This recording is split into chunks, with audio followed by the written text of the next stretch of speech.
I was shocked to find out that Chappell Rhone has not blocked me on TikTok. I'm also shocked. I'm shocked I'm not blocked. I'm shocked every day that celebrities don't have me blocked, actually. Yeah, I feel like that means we're not nearly as important as we think we are. Because Truly. Definitely.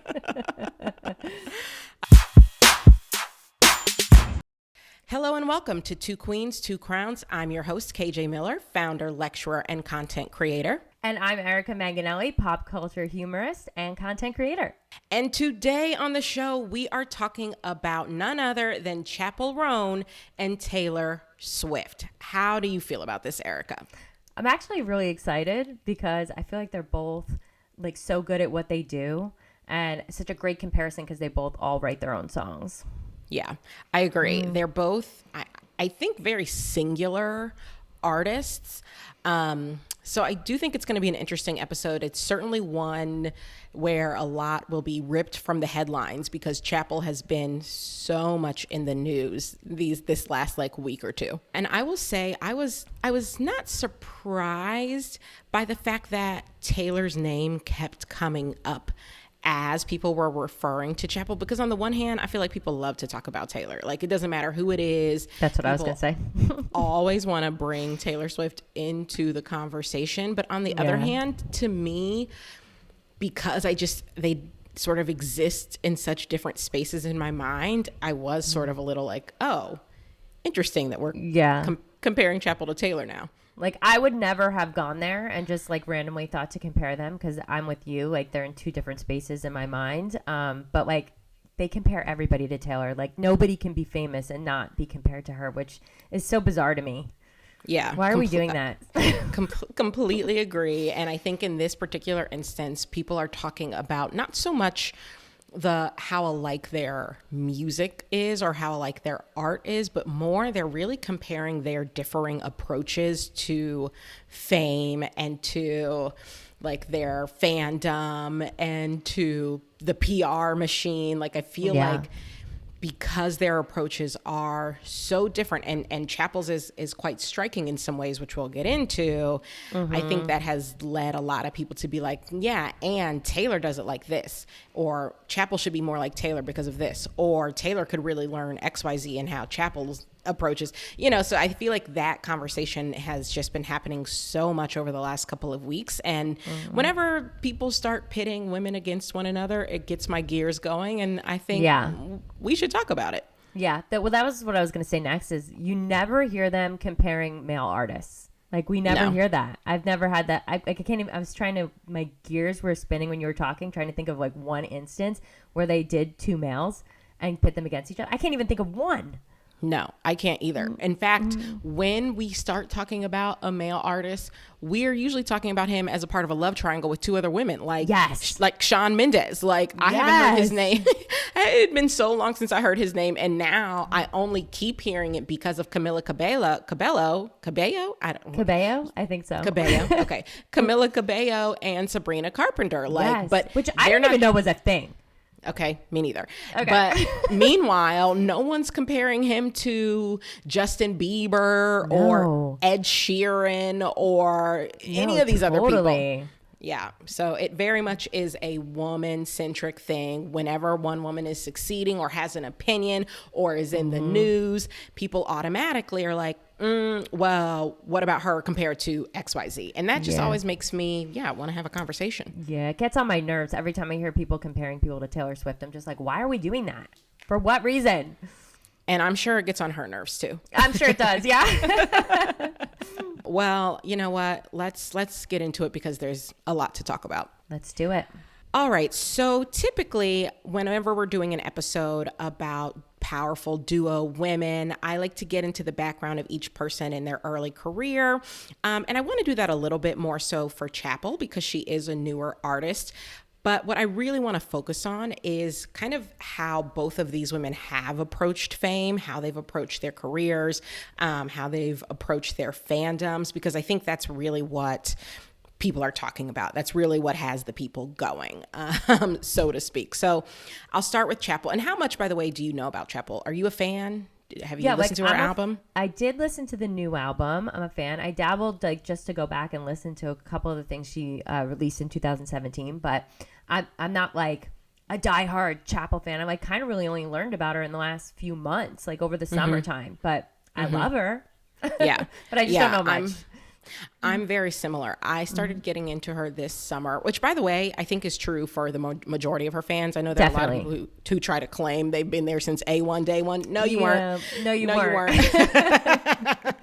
Because I saw an article, I think this was a Washington Post article, that mentioned the fact that in spring of this year, like going into the summer, her monthly Spotify listens were at like 1 million a month, and now she's at 45 million. So the vast majority of us are new here. Okay? Yeah, some of my friends have asked me like, who is this? And I'm like, I barely know. You're asking the wrong person. Exactly. So on the chance that some of our listeners also aren't that familiar, I'll give you a little bit of rundown about Chappell. So she is a pop star, a rising pop star. She's known for being very fun with her music. She's known for being queer. That is the word she likes to use. I've not heard her refer to herself as like lesbian or bisexual. Like, she always uses the word queer. She is known for being very bold. She dresses in drag for most of her performances. And she's known from being from the Midwest. She is from a town called Willard, Missouri. Have you heard of Willard, Missouri? No. Mm-mm. Okay. No, it has a population of about 6,000 people. Oh, wow. So that's small. It is quite small. Yeah. And she has talked about the fact that she grew up, it's a very, conservative town. She's talked about growing up in, a fairly conservative Christian upbringing and really looking at her career as her opportunity to sort of like get out, be out and about and queer, and sort of like live a different part of her identity than the one that she grew up with. So, and that's also what a lot of her music is about. Like, for instance, do you know the song Pink Pony Club? Yes, I love that song. I love that song. I cannot get enough. I can't get enough of it. And that song, it's not completely autobiographical, but she does sing about in the song of, kind of like growing up in a smaller town, wanting to break out, go to LA and dance at the Pink Pony Club. Yes. And in some ways, that's sort of what her, not just her life has been about, but that's sort of what her persona as Chappell Rhone has been about. Because I should mention, Chappell Rhone is not her given name. Do you know her given name by chance? Kaylee, right? Yes. I think it's Kaylee. Yes. Kaylee Rose Amstutz, and I don't know if I'm pronouncing Amstutz properly. Yes. But yes, she was born Kaylee Rose Amstutz. And for her, she has talked about this in interviews, Chappell is a persona, and she also refers to it as her project. So there's Kaylee, the person, there's Chappell, the artist, the project, the persona. And when she dons the persona, that's when she is on, that's when she is clocked in, that's when she's doing her work. And when she is not, on stage and clocked in as Chappell, she's Kaylee. And for her, that represents there's a real separation between those two things. Yeah. I actually love that. I wish more people did that. I think it's really fun, first of all. And then separate from that, I kind of feel like I do that in my own life. I feel like the person on the internet, even though you're seeing exactly who I am in real life, I like to try to really separate them. So I go by my maiden name. This is the name that I go by. And so I feel like I love that. I don't know. It's like a good separation. Sometimes you just need to I don't know, makes you feel like you're a different person. It's very Beyonce of you because, she used to say Sasha Fierce was her stage alter ego. And Beyonce was who she was when she was not on stage. And yeah, I will say I understand and respect that separation for sure. I do think it can get a little confusing for fans, at least. And as just like the public watching, it can get, I think that line can get a little confusing. And it's part of what makes it confusing is it's not entirely clear to me if Chappell has a firm understanding of exactly where she begins and where Chappell ends. right? That's one of the things I've sort of been wondering as we've been hearing more from her of late. Now, I will say, I found this quote in Washington Post where she said, I think that having the drag version of myself is nice because it does separate the public and the private so well. But at the same time, it's like if people meet me out of my element or I get recognized, it's really hard to bring myself up in that drag queen headspace just because I'm really introverted and a homebody. So I feel like quote, I feel like that quote kind of, we start to get a sense of this like tension, I think, that exists for her between like her private Kaylee self and her public Chappell self. Oh, yeah, that's really interesting. I did not know that she said that. I could see where that could be an issue for sure. Like maybe the drag and everything makes her feel more comfortable being more outgoing. It's like wearing a mask almost. And then when she's in public, she just doesn't know how to react, which I feel like is probably why we're seeing this where she's on TikTok saying things and she's getting really upset. So there's probably this tugging from both sides, right? Yes.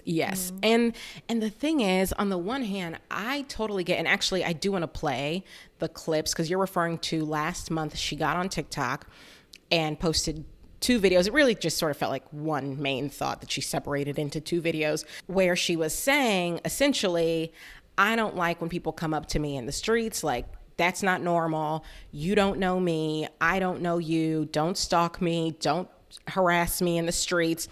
You're not entitled to a photo, blah, blah, blah. I'm paraphrasing. I'll play it so we can react.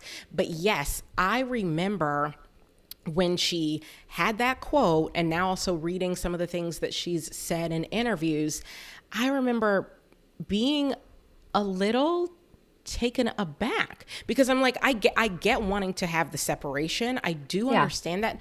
But at the same time, the public is your job, right? Like fans are your job. Having fans, performing for fans, that's your job. That's your livelihood. That's how you're making your money. So having a strict separation where it's like, if I'm not on stage, we don't talk.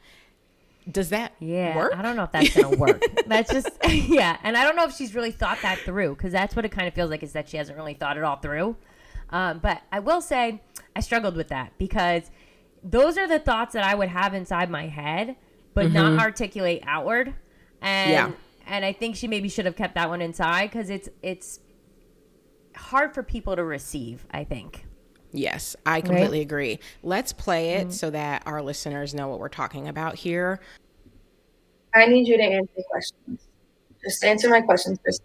If you saw a random woman on the street, would you yell at her from the corner? Would you harass her in public? Would you go up to a random lady and say, "Can I get a photo with you?" And she's like, "No, what the fuck?" And then you get mad at this random lady? Would you be offended if she says no to your time because she has her own time? Would you stalk her family? Would you follow her around? Would you try to dissect her life and bully her online? This is a lady you don't know. And she doesn't know you at all. Would you assume that she's a good person? Assume she's a bad person? Would you assume everything you read about her online is true? I'm a random bitch. You're a random bitch. Just think about that for a second, okay? There's so much to say. It's so aggressive. It's so aggressive. It's something you say to your friends on a FaceTime. Not not to your people who help you pay your bills. It's okay. I'm so glad you're saying this because my reaction was the same. And I got to tell you, like, now I do think some of this is generational. We are millennials. Absolutely. She is Gen Z. She's 26 years old. So I do think some of this is generational, but I will say my immediate reaction when I saw that video and then her follow-up video, which is more of the same, it's certainly that exact same energy. It was off-putting to me. It was off-putting. I was like, okay, I get it. Nobody wants to be stalked out here. If people are stalking you. Like the message is there.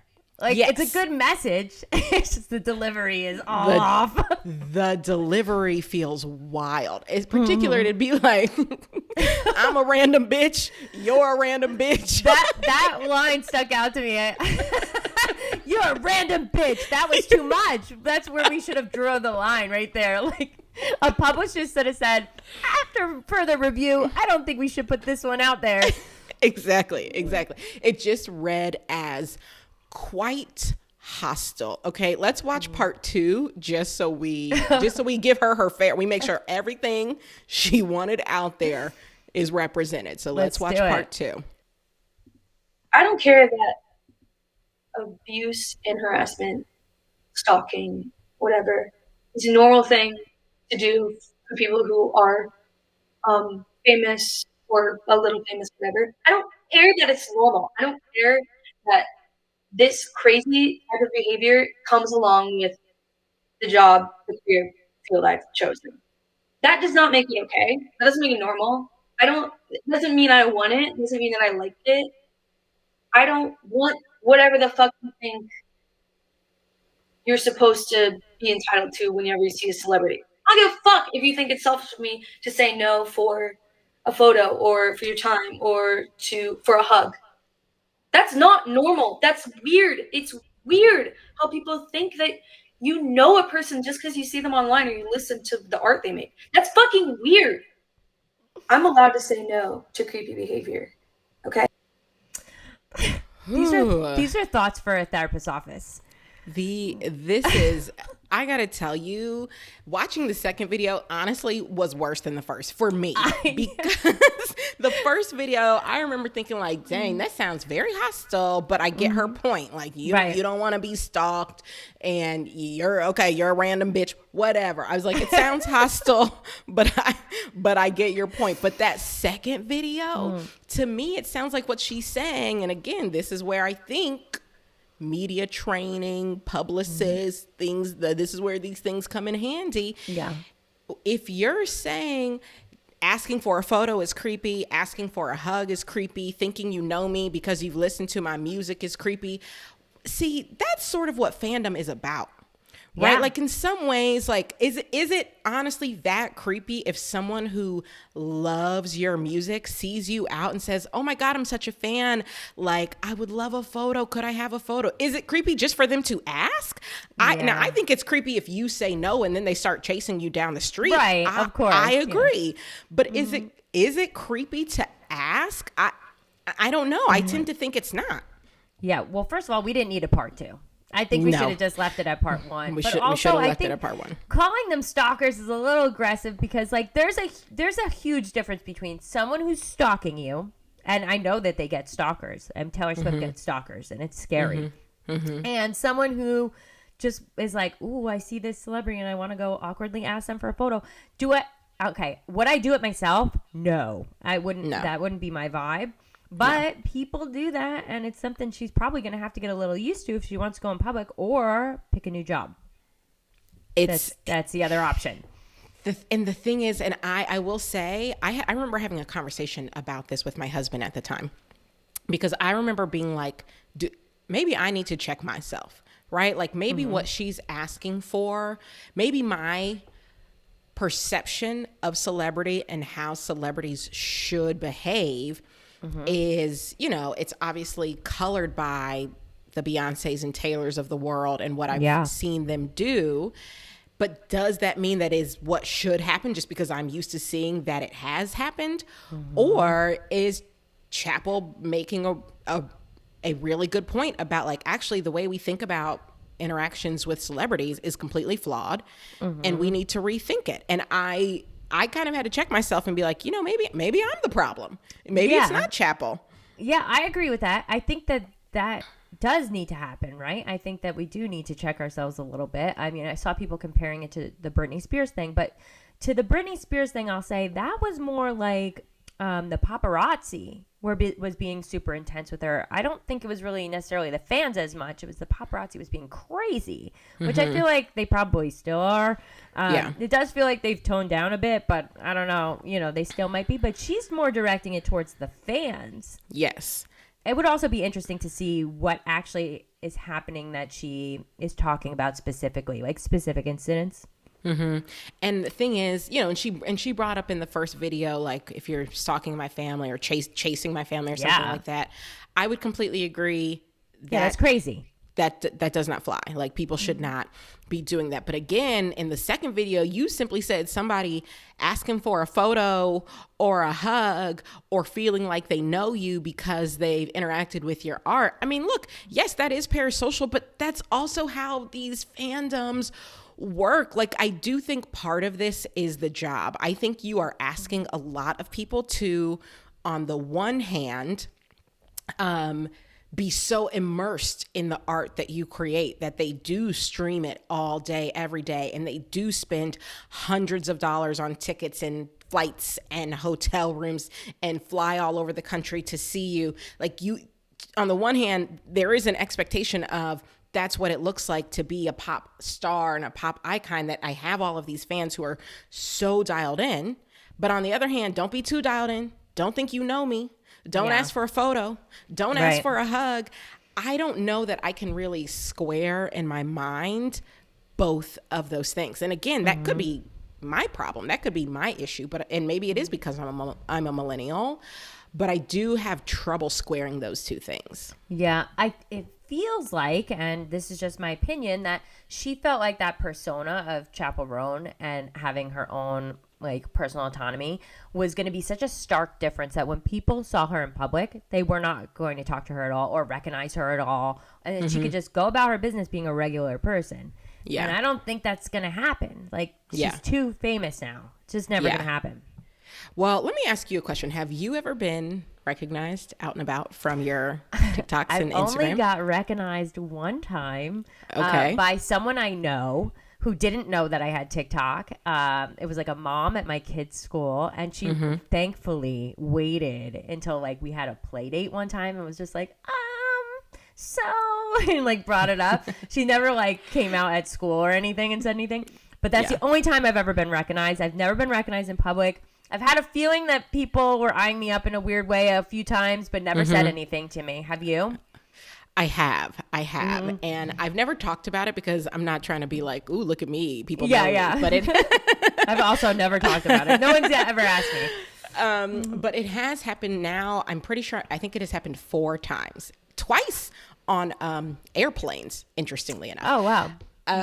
So twice on airplanes, once when I was taking my kid to a museum, and then once when I was with my kid at an ice cream shop. These are the 4 times. And I remember them because it's only happened 4 times. Right. And each one of these times, they were all a little bit different. I feel like there were 2 of them, the people were very like, effusive and like, oh my God, I love your TikToks. Like, oh, you're the Taylor Swift TikToker. I love you. You know, and that's it. They didn't. It's not like they asked for a photo. Obviously, that'd be, right. Yeah.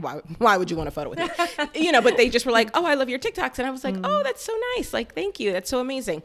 And then one time, the ice cream time was the only time where I felt a little bit weird because it was these 2 women, and one of them said like, are you on TikTok? And I was like, oh yeah. And she said something to the effect of, I'm trying to remember exactly. The exchange felt mildly hostile because I think maybe I didn't respond the way she wanted me to respond. Because I remember I had my daughter with me. I was like kind of tending to her. She was kind of running all over the ice cream shop. And I said, oh, I am. Hi. And she was like, hi. And then I guess maybe I didn't say enough, because then she said something else that I just recall feeling a little like taken aback by. Yeah, just a little. And I was just like, okay, bye. Well, I get so nervous because when I am out and about, I'm always with my family. So I'm always so nervous I'm going to be like yelling at my kid or something like, get over here. Don't go. And somebody's going to be like, are you that girl from TikTok? You know, but it's never happened to me yet. Yeah. But also, I live in a pretty small area, so maybe that's why. Well, and I will just say the reason I asked is because obviously on no level am I trying to say I have any idea what Chappell Rhone goes through. Okay. She has, as we pointed out, 45 million listeners on Spotify each month. Okay. Right. I'm talking about 4 interactions. However, I will say, because once it had happened like the third or so time, and this was in the space of like a couple months, all 4 of these interactions, I realized, okay, this is a thing that is going to happen from time to time. Right. How do I feel about that? What do I plan to say in these scenarios? Like I'm the sort of person, I like to have a plan. You know what I'm saying? If I know something's going to be happening, I want to have a plan. So what is my plan?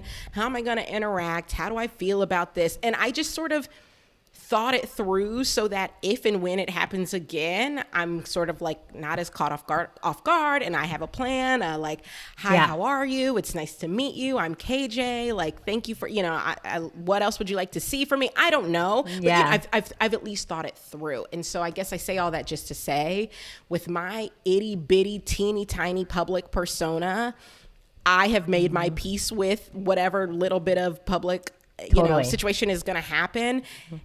I have to believe someone has told Chappell, like, this is part of your gig too. The public piece is part of the gig. Totally. And I always have, so it hasn't happened to me that much, but I'm an anxious person. So I'm always like, okay, am I going to come off awkward? That's like my biggest fear. I'm like, I'm going to come off awkward. People are going to think I'm weird. They're going to be like, she's nothing like what I see on the internet because she's so awkward. But I have thought in my head, like, what it would be like to be on a level of like a Kim Kardashian. And just trying to go and do normal things. Like, I get where it could be annoying. I totally can see it. I could get where it would be scary, where it would be annoying. I understand the message completely. Yeah. But then on the same term, you gotta figure out a way to talk to everyone about it that isn't like, you're crazy. You're a crazy random bitch. That is nuts. You can't do that. And like, I get that there's a difference between Gen Z and millennial because I actually have a Gen Z brother. A younger brother, and like, so I see the difference and whatever, but I still think he wouldn't be like, you're a random bitch. I don't know. Maybe he was raised with millennials, so that's maybe why. Maybe, yeah. And to your point, you said earlier, like, you're not the type to go up to a celebrity randomly, and I'm not either. I have in my lifetime, I've seen many celebrities. I used to live in New York. I lived in New York for a decade. I saw celebrities all the time, and the only time I ever approached one was because I was with my husband and he approached that person. He was like, hey, I just want to say, like, we're big fans. And I was like, I never would have done it. And you're like, why'd you do that? No, I've only approached 2 celebrities ever in my life. One was the same thing where I was with someone who approached Blake Lively, so I kind of got grouped into it. And then one time I had a few too many drinks on a plane, and I was like talking to Tom Green, and who is lovely, by the way, and handled it great. Yeah. See, I have never approached a celebrity, so I do understand why that would be annoying, that there are people who feel entitled to your time or to your attention, because as someone who doesn't feel entitled to anyone else's time or attention, like, I do get that. But yeah, there is something about the way she spoke just felt very hostile. It felt very aggressive. And that's when I think people start to feel like, well, do you even want this life? Right? Like, totally. Or don't you? It doesn't feel humble. It doesn't feel like you're grateful, right? Like, whether you are or you aren't, that's just how it's being perceived. And if I'm perceiving it that way and you're perceiving it that way, how many other people are perceiving it that way? There's got to be a bunch of us. And I will say to that, I'm, again, like, and maybe we're the problem because we're perceiving it that way. But at the same time, I'm like, well, but if you get online yelling, I feel like I'm allowed to feel yelled at. Yeah. You know what I mean? Totally. And I felt yelled at. I felt like I was in trouble, and I didn't even ask her for a photo. Like, what is going on? Well, the other thing that we kind of have to talk about here, because along with there being a lot of conversations around Chappell's relationship with her fandom, with the public, people have started talking about her work ethic and how she thinks about her responsibility to fans, because, as you know, she recently canceled her appearances at the All Things Go festival. So she was supposed to perform there this past week, and she had 2 performances scheduled. And 24 hours before she was set to go on stage, she canceled. And she wrote on Instagram, things have gotten overwhelming over the past few weeks, and I'm really feeling it. I feel pressures to prioritize a lot of things right now, and I need a few days to prioritize my health. I want to be present when I perform and give the best shows possible. Thank you for understanding. So again, this was 24 hours before she was supposed to go on stage, and she definitely got a lot of backlash for this. What were your thoughts when you saw it? Yeah, okay, I got a lot of thoughts because my initial reaction is you should be able to do it with a broken heart. All right, because I'm used to Taylor Swift, and she's getting up there. She's crying on stage while she's singing and dancing in the rain, the pouring rain, right? So I'm like, I think we're used to that work ethic. And so part of me was like, girl, pick up your big girl panties if you want this to happen for you and get on the stage, right? And then another part of me was like, okay, but I do want her to prioritize her mental health. I don't want anything horrible to happen to her. So, like, I don't know how bad it is. I don't know. Totally. No, I'm with you. I was raised in the school of Beyonce. Yes. Looking at her, I don't know if you watched her film, the Renaissance film. She literally had bronchitis for half of her tour. She was coming off of knee surgery, getting up there every night, city after city after city, sick as a dog, healing from a knee surgery that pretty much everyone agreed it's too soon for you to be out here doing anything, but here you go, right? And delivering a fantastic show every night, not letting any of it get in her way. Again, you mentioned Taylor. Not only is Taylor Swift doing it with a broken heart, she's doing a 3-hour show, and she's been on that tour for 2 years. Yeah. And the only cancellation we've seen was when there was a literal terrorist threat in Vienna. Yes. So if that's what you're thinking about when you think about artists and work ethic and performance, and then Chappell says, I've been feeling overwhelmed, so I'm not going to go. It does, I think, it does rub you a little bit the wrong way. But again, then I'm like, maybe I'm the problem. I need to check myself, because people should be able to prioritize their mental health. Yeah, I agree. Like Taylor Swift's wiping the snot off her nose and throwing it on the ground while she's performing. So that's what I'm used to. If it's just I'm overwhelmed, I'm like, girl, get on the stage. Okay, we are all overwhelmed. But if it's mental health, like she's really got something super serious going on, then I get it. But then also I was getting a little annoyed because some people who spent a lot of money, flew out, and were ready to go were like upset that she had canceled last minute. And like people were acting like they didn't have a right to be upset. Because like even if she has a good reason, they still have a right to be upset. That's ridiculous. Completely agree. People definitely have the right to be upset, to be disappointed, even if they're not upset or mad at Chappell. Right. And I know some people were, but I think some people were like, it's not so much that I'm mad at Chappell, it's that I'm disappointed. Like, I've spent this money, I've been so excited. So yes, I do agree. People are allowed to be disappointed, but I also think for Chappell, again, I think you're exactly right. It's like when I just hear the word overwhelmed, I'm like, okay, but we've all been overwhelmed. Like, right. And I think that goes back to the PR thing again, though, because like, I think we should have written a statement that someone looked over, a legal team, an editor or something, and like been like, we should reword this a little bit. We should rethink it. Yeah, 100%. I will share, and I spoke about this on season 1. I sold my company, and in the lead up to selling my company, I was truly in the midst of like a very real depression. And it took me 7 months to get this thing across the finish line. And for that entire time, I was in such a terrible place. And when we got near to the end, I finally told my board, again, I'm 7 months in at this point. I finally told my board, I can't do this anymore. Like I'm at this point, I am scared for my safety.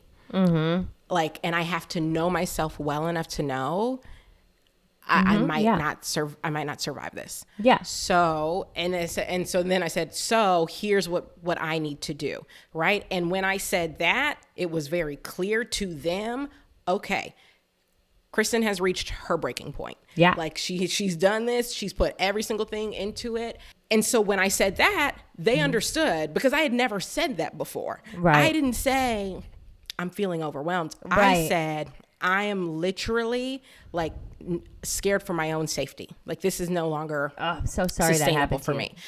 So thank you. But I think again, to your point around like messaging, it is tough to read a statement that says I'm feeling overwhelmed, so I'm going to cancel my show. If in fact what you're feeling, and we can't know, but if in fact what you're feeling is I am at a breaking point, and if I don't tend to myself, something harmful will come my way, right? Yeah.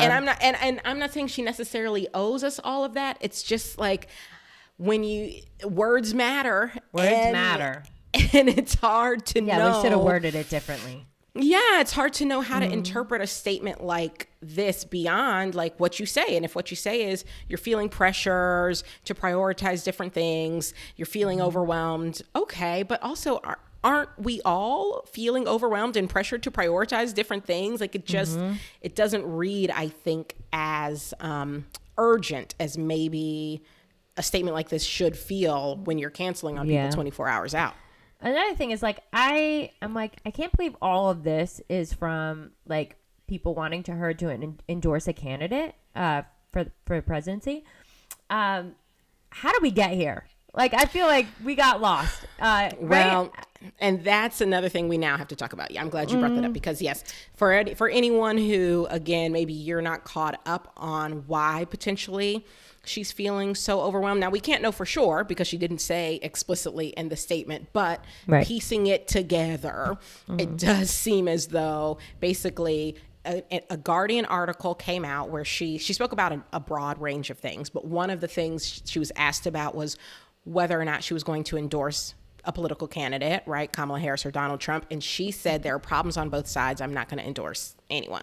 Right. She said some other things. She got a lot of backlash for that from a number of people. And actually not from me. I did not chime in at this point. I clocked it and I thought, ooh, I don't like that. But I didn't say anything. Exactly. Same here. But then she got onto TikTok and gave another one of these rants. And that's when I chimed in, and a lot of people chimed in and basically said, Miss Ma'am, you cannot be out here angry and yelling at folks because they correctly pointed out that you both siding Trump and Kamala is offensive. It is offensive. It's offensive. And it's nonsensical. And you did do it, and people get to react to that. And so getting on here and yelling at people, I mean, what did she say in her video? We should probably, I'll add the clip. Yeah. She said we weren't thinking critically. She said we yelling at us. Yelling, we fell for the clickbait. I mean, it was a very hostile video, and a lot of people reacted, myself included, yourself included. Then she woke up and saw the reactions, didn't like those, so made another video, again, yelling at folks. Double down. Then more people made videos about her yelling. And then about 2 days later is when we got the statement that she was canceling her show. So that is why we do think she was feeling overwhelmed by all of the back and forth with regards to, her foray into politics. But to your point, how did we get here, Chappell? We got here because your messaging was so unclear. And so poorly worded and thought out that now you're dealing with the backlash when all of this could have been avoided, is sort of how I felt. It's giving immaturity, like highly immature. Like I feel like if you're not going to endorse a candidate, just don't say anything at all. Say nothing. I think the Kardashians do that really well when people are criticizing them about stuff and they don't want to have mixed messaging. They just say nothing. That's what she needs to do. Or you could go, I feel like this has been the route of pretty much every single football player I've seen, and just say, I just want to encourage everyone to vote. I think it's really important to use your voice to vote, no matter who you're voting for. Just vote, right? Like you can either say nothing, or you can say it. Just go to the polls, right? I'm gonna vote for what's important for me. You vote for what's important for you. Go out and vote. Totally, right. But instead, you said there are problems on both sides. And that obviously is going to upset people when, one, there are women literally dying because they cannot access the health care that they need. Yeah. That is not happening because of both sides. No. I mean, that's happening because of one very specific side. And then I also saw that her uncle is a Republican, I think a senator. I'm not 100% on that, but he is in Congress of some sorts, and he's a Republican. So I think maybe the fear there might be, she doesn't want to upset her family either and endorse one way or the other. Great. Just say nothing. Why are we talking if we don't need to? Too much. And I think this gets to another point of contention about how Chappell seems to think about her celebrity status, because to me it seems like she just either doesn't have a publicist or doesn't run things by this publicist. Yeah. Because I cannot imagine that a publicist would have let those videos fly. I can't imagine a publicist wouldn't have wanted to be in the room with her during that Guardian interview to make sure if she caught her saying anything, she could be like, you know what, we'd really like to strike that. We'd like to reword that. Like that isn't, like that's what a publicist exists to do. And she either doesn't have one, doesn't have a good one, or doesn't pay attention to the one she's got. Yeah. And that to me points to another sort of lever as it relates to celebrity that it seems like she either doesn't want to deal with. And I just question how wise that is. Yeah. It has like a vibe of like, I just don't give a fuck. So like, I'm thinking maybe like, I've heard she does have a publicist. I don't know if she does or she doesn't, but I've heard that she does. I feel like we're not consulting them maybe. Or we're just, it's giving, I'm just recording it, I'm opening it up, I'm recording it, and I'm just posting it. And I'm not running it by anyone because I don't give a fuck. Absolutely. And no one's going to stop me. No. And so I'm going to do what I want to do because to me, like, it's my life. I'm Kaylee. I'm Kaylee Rose. I'm not Chappell Rhone, and I, Kaylee Rose, get to say and do what I want to do. And again, that's why even when we think back to the beginning of our conversation of this, like, yes, I have this mask of Chappell, but to me, I feel like that line is blurry because when you go and do an interview, no one is putting in the headline Kaylee Rose. People are putting Chappell Rhone. So as firm as you might think that line is, it is not nearly as firm. And so it just makes me wonder how strategic is she being about her fame and how strategic should she have to be about her fame? I know. And another thing is like, when I think she's 26 and when I was 26, I was loud and wrong a lot, but I wasn't loud and wrong on the internet with a camera in my face. You know what I mean? Right, and so I think that maybe there are times that she's not thinking through to the future and she's just saying what she feels. Yeah. But that's going to upset a lot of people. Well, and I think that transitions us nicely into talking a bit about Taylor, because what I will say is the conversations this week, I feel like it started when she was saying her videos back in August, when she released those videos saying like, I'm a random bitch, you don't know me, don't ask for a photo, that's creepy. People started bringing Taylor up then because they started talking about how different Taylor treats her fans versus how Chappell treats her fans and thinks about her fan. So it started there. Then with the conversations around canceling shows, because by the way, these shows she canceled this weekend were not the first shows she canceled. She canceled a few shows earlier this month because of to be on the VMAs. Scheduling. Well, and she just called it scheduling conflicts, but most people deduced is because of that wasn't the VMAs. A great look. Right. So then they were talking about Taylor in comparison because of that, and like the shows Taylor has not canceled. Then when she dropped the endorsement of Kamala, people were comparing Taylor and how Taylor worded her post versus. So I just feel like Taylor has come up and up and up. So I do just want to talk about Taylor's approach to fame and celebrity and PR a bit, and how it differs from Chappell, because that is what the zeitgeist has been talking about. So I will say, just historically, and I will tell you, because I'm still a newer Swiftie, I did not even know this. She used to host secret sessions, listening sessions for her fans. She would invite fans to her home, to her mother's home, this. different homes, to listen to albums, and she would make them cookies. Bake them cookies. Okay, Erica, I did not know that. Yeah. That is wild to me. Yeah, I wasn't around during that time, but I know a little bit of Taylor lore, and that is wild to me. She let people in her house like that. When I saw the videos, speak highly of it. Oh yeah. When I saw the videos, I was like, maybe this is an Airbnb. There's no way she let all of these. Talk about you're a random bitch. You're in my home. And she like hand-picked them from like Tumblr and shit. Yes, like, hand-picked. I watched there's a YouTube video of her 1989 secret sessions. I watched that video. I was floored. These people were in her home. She said, they're in my mom's house. We're in my mom's house. That's even worse. That's my home too. My mom's house is also my house. There is no way I'm letting you in my mama's house. I'll tell you that right now. Way. If there is one place you will never enter, if I don't know you and you're just a rando from the street, it is my mother's house. Truly. So I was floored by that. But again, I think it does point to, and by the way, she did this for 1989, which was her 5th album. It's not like this was just something she did in her first early years. No. She had been in the game for a good long time and was hosting people in her humble abode, baking them cookies, hand picking them from the internet. So yes, her relationship with fans for sure is different. Yeah. She always took a different approach from the beginning. She's always had that I'm humble, I'm grateful kind of approach to her fans. But I'm with you. I would not let people in my mama's house either.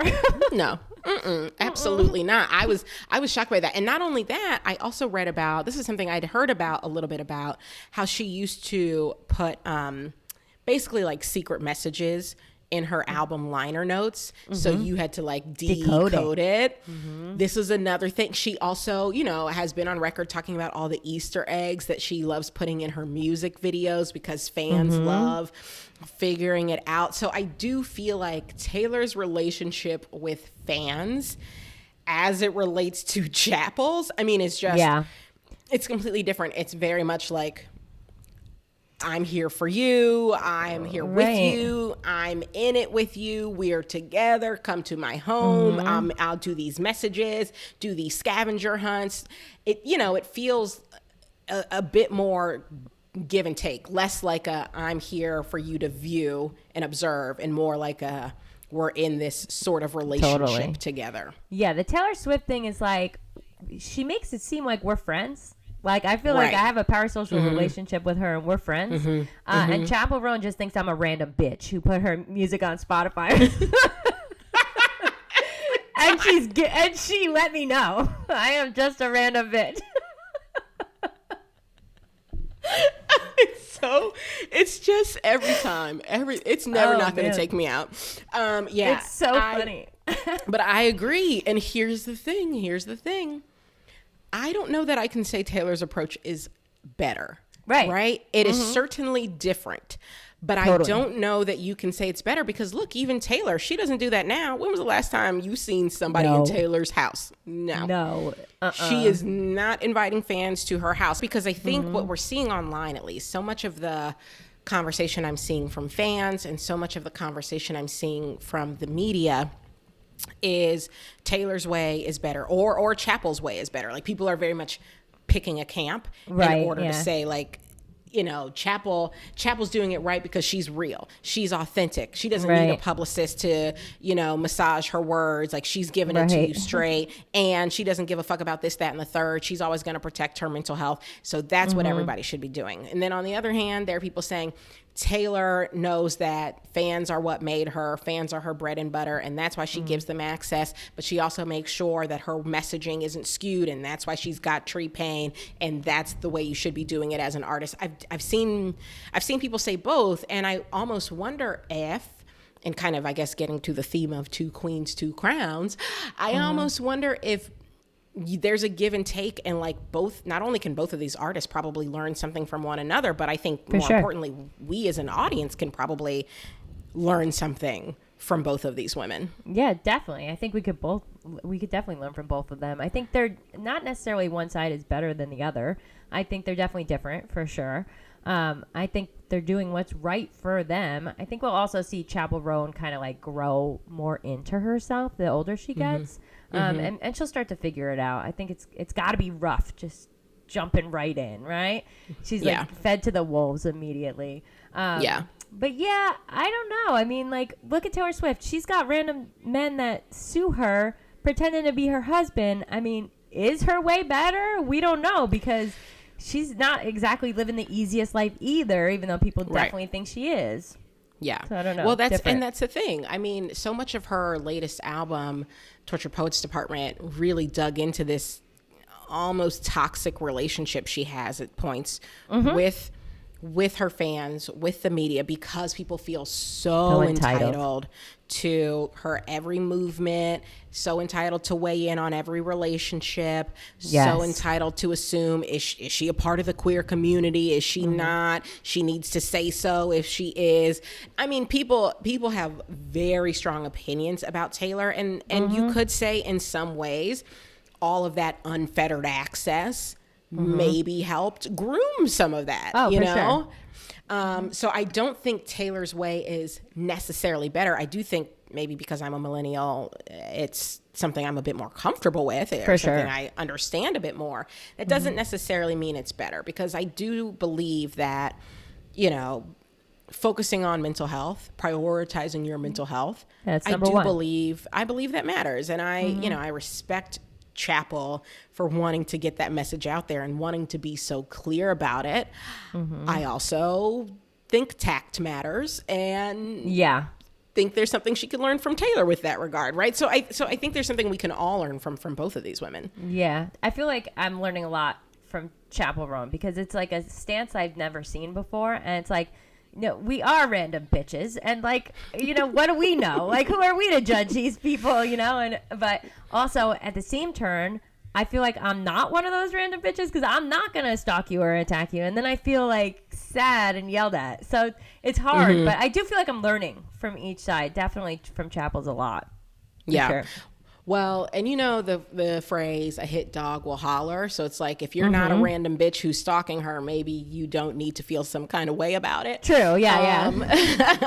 At the same time, like, I will never stalk Chappell Roan, and I'm not typically the person to ask for a photo, but like my husband might be. And I know he, you know, and he really loves Chappell's music. And if we saw her out and about and he stopped, maybe not even to ask for a photo, maybe just to say hello, I love your music. Does she think that's creepy and weird? Because then I do feel some type of way about that. So yeah, and then if she yells at your husband in public, I'm never listening to another song again, because I'm a Taurus and I'm going to hold a grudge for the rest of my life. You know what I mean? Please believe you yell at my husband, it's a wrap. Right. So I think there is absolutely something to learn from Chappell, and I think she is absolutely allowed to prioritize her mental health, allowed to put up boundaries.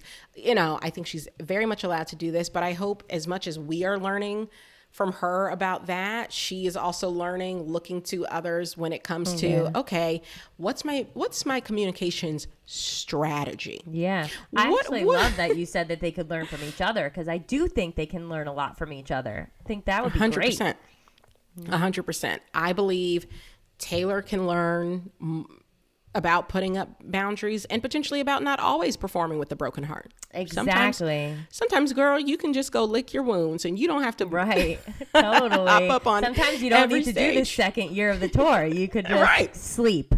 You could sleep. You could take a break. You could pick up a hobby. You don't owe us random bitches anything.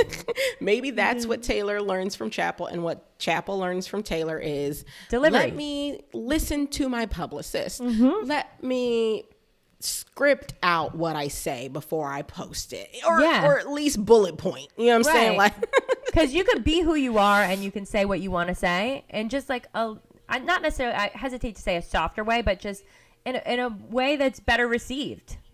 Right. Or certainly in a way that's more strategic, you know, like. For sure. Strategic is a way better word. Particularly if the reason she is feeling overwhelmed right now, and again, we can't know if it is, but if the reason she is feeling overwhelmed right now is partially because of all of the back and forth that happened with regards to the things she said about Trump and Kamala Harris, I do believe we could have ended up in a completely different place with more strategy Oh, put for behind sure. our words. Definitely. I really do. I agree 100%. Queens helping queens. We did it. I realize now as I got to this point, like usually I say we have a segment called Queens Helping Queens. And I say, this is how Taylor can help Chappell. And this is how Chappell can help Taylor. But you know what? We already did that. We already laid out how queens can help queens. For sure. It's done. I think, we did it. it's done. They have something to learn from each other, though, for sure. And I hope it all works out. I hope Chappell gets what she needs, takes the break, takes the rest, and comes back and just kills it. Couldn't agree more. That's it for this week, everyone. Be sure to follow us on TikTok at 2 Queens, 2 Crowns, and to check out the podcast on YouTube, 2 Queens, 2 Crowns. Eric and I would also love for you to follow us on our personal socials. I'm on TikTok at @IM_KJ Miller and YouTube with the handle IamKJ And Erica's on IG at LetaBKnow and TikTok at LetaBitchKnow. And there's an underscore between Leta and Bitch Know. See you next time.